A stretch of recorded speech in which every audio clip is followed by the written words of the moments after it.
Hello everyone, I'm going to be reviewing If today. It is an acronym for Imaginary Friends. This film is directed by John Krasinski. It's written by John Krasinski. He acts in it, not more than 10 minutes, but he does. And this guy is proving to be a very imaginative director. He directed A Quiet Place. He also directed A Quiet Place Part 2, wrote both, starred in the first one, and obviously, his most notable acting performance is Jim Halpert as The Office. So to be able to go from that to now being able to practice these creative talents, it's just amazing. And I think it's pretty cool to see. He seems like a genuine guy, and I'm rooting for him. This film just came out a couple weeks ago. Went to go watch it with my girlfriend. It's about a young girl who's gone through a difficult experience, tragedy hits in the introduction of the film. And from that, she begins to see everyone's imaginary friends who have been left behind as their real life friends have grown up. Our protagonist is played by Cailey Fleming. She's this young girl who's gone through a lot. And at such a young age, I mean, you see it nowadays, kids are already starting to grow up. A big part of the film is showing it's okay to tap into that inner child of yours, no matter what age you are. Even if you're an adult, an elder. More importantly, the film is trying to show how accessible it is to tap into those moments when you were a kid, those moments when you had that innocence, and the random fun that you were allowed to have.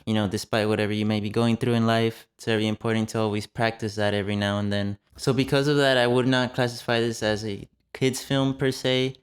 Even though it is very innocent, I don't think there's anything in this film that's purely adult. It is mature at times, but nothing that's inappropriate to kids. Anyways, because I think a big part of the film's point is that it's okay to tap into that inner child, one has to have had gone through a childhood and then, started having responsibilities, whether it be through adult or teenage life, that then could make one effectively relate to the movie. I think a really big strength alongside to its theme of the film is its visual effects, especially in a sequence in about the middle of the film where you just see Ryan Reynolds' character just bulldoze through a mansion full of fun, and it's so entertaining. The walls are changing, they're ripping themselves apart, rebuilding themselves, creating different, very imaginative sequence that John Krasinski created here. Speaking of Ryan Reynolds, he is in this film for most of the movie, alongside with Cailey Fleming.